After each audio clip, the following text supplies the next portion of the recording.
Well, this just somehow magically showed up on my door, you know, and somehow some money was taken out of my account, and I got an order confirmation a couple days ago. I don't know. It was all an accident, you know. Just kidding. Your boy doesn't know how to save money. I get excited about things. As you guys saw from my last video, or one of my last videos, my Bauer polisher, the trigger lock, basically just like freaking ejectocito itself, and it's gone. I don't know where it's at. I can't warranty it because I'm actually about a week out of my warranty frame with the Bauer stuff. So I just decided I'm gonna go ahead and get a 21mm throw from Maxshine. Now, I've been a pretty big fan of Maxshine, actually a really big fan of Maxshine polishers for quite a while now. Let me go ahead and cut this.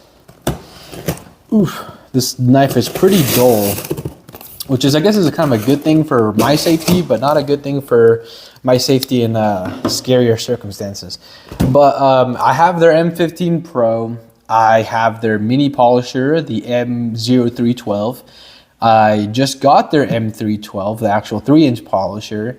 I have their rotary, their M1000. I was like, well, shoot, you know, I might as well finish off. Like, I don't even think that's all. I think they still have like the M8 and everything. I don't have a need for an 8mm polisher, so I don't think I'm gonna be getting that. But I was like, well, my 20mm throw from Bauer is out of the count.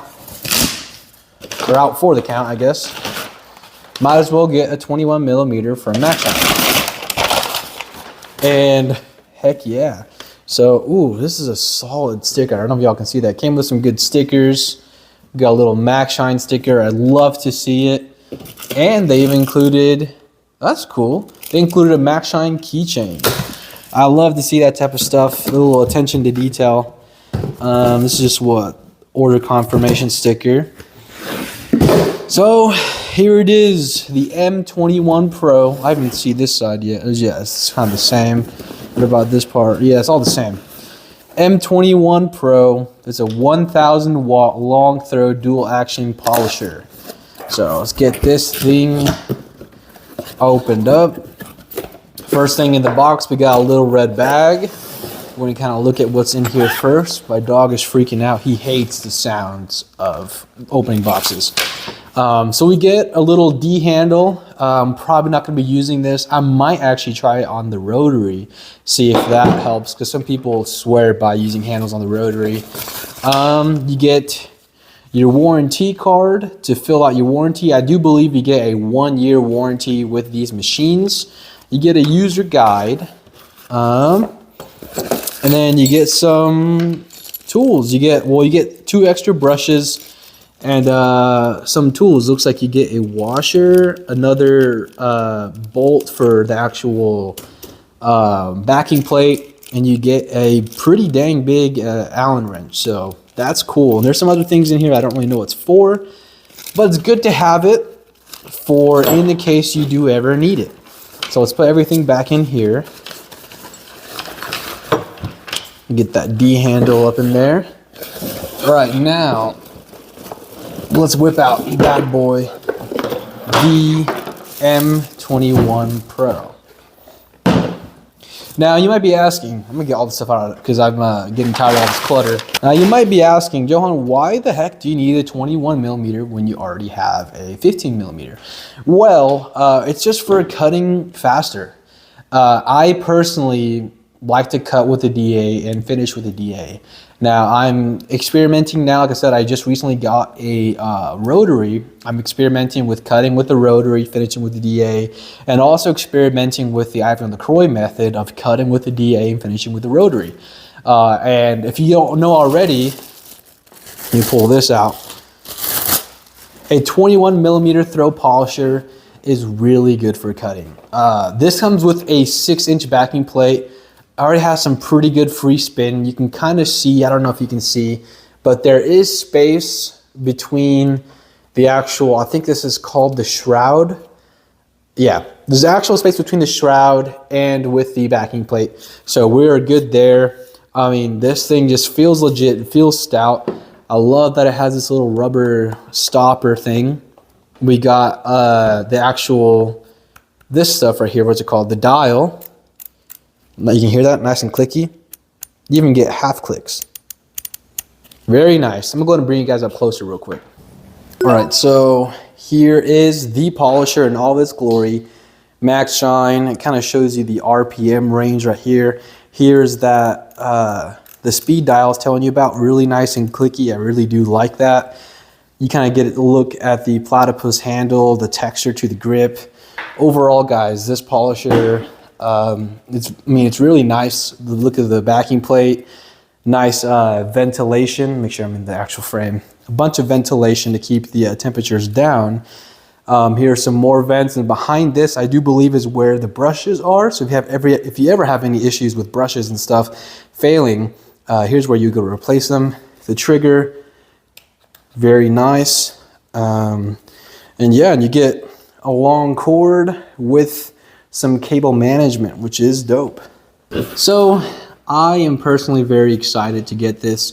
I already have an extra 5-inch backing plate back at home, and I'm going to be swapping it out with that because I'm just not a big fan of 6-inch pads. I just feel like I get more control and ease of use with a 5-inch. So I'm going to be swapping this with the 5-inch pad or backing plate. But yeah, this is the unboxing of the M21 Pro, and I am going to start, this is going to be kind of a start of a series of using the Maxshine polisher, because I don't know if you've seen this, but I've been very interested in investing more in the Maxshine line, but all the videos that are on YouTube are like 3 to 5 years old. And if there's anything that's been recent, it's like a 45-second video from Maxshine just showing the polisher in use with some background music, not some real world testing or testing from actual, like, well, I guess there are detailers, but testing from outside detailers that aren't from Maxshine. So I'm going to be making a series, doing some in-depth dive on the M15 Pro, on the M21 Pro, which is this one, on the M1000 Rotary, on the M312 3-inch polisher, and on their mini polisher. So I'm going to be making a very in-depth video on all of those, kind of talk about features, performance, issues I've had with them, etc. So if you're interested, if you'd be interested in watching some series like that over the Maxshine polishers, then consider giving me a like on this video and subscribing to my channel, as I will be working on those videos very soon. But I want to just preface this that none of this is sponsored by Maxshine. I've paid for all these polishers myself. I paid for the M21 Pro all by myself. So this is going to be as unbiased as possible, but I have a great appreciation for polishers like this, something that's what, like $220, $230 for a 21 millimeter polisher. And if this thing acts anything like the previous Maxshines I've owned, I mean, it's going to do really well. Compared to some $500, $600 machines that are out there, this is a very good, very good type of polisher for either beginners, intermediate detailers, or even people, professional detailers who are full-time in the business, full-time in the gig, but just don't want to spend $600 on a polisher. So that's the end of this video, just a quick little unboxing and kind of talking about my future plans with this polisher. I will be switching out the backing plate, and I'll be making a video very soon using it and talking about its performance. So thank you so much for watching, and I hope you enjoyed the video. If you have any questions, leave them down in the comments below. Any recommendations and stuff like that, leave them down below as well. And I will see you guys on the next video.